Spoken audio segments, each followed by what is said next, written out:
Welcome back to Love, Sex, and Money. Good to have you back.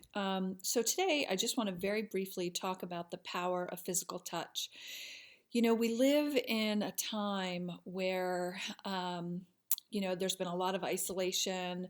People are more spread out. So many people live alone. More people live alone now than have ever before lived alone.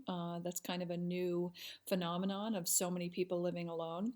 And it's really interesting because the power of touch is so healing.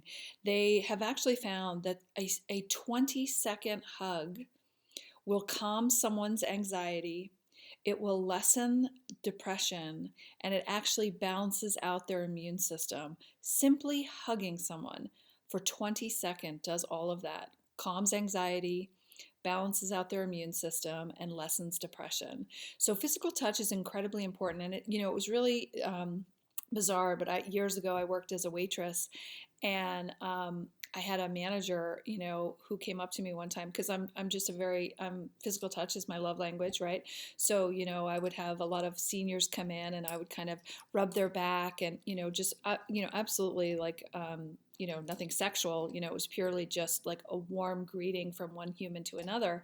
And I remember her saying, probably best not to touch anyone. And I remember thinking how, like, I was just horrified at that, because physical touch is so incredibly healing.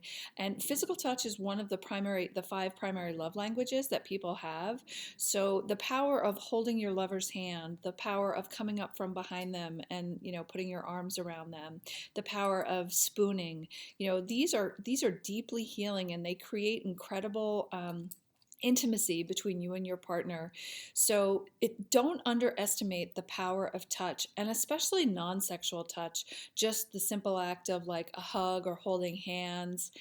Touch matters, and it's healing, and it's been proven scientifically that it has profound effects on the human body. So I just wanted to share that with you. I hope you have a beautiful day, and I look forward to speaking with you again soon. Thanks. Take care. Bye-bye.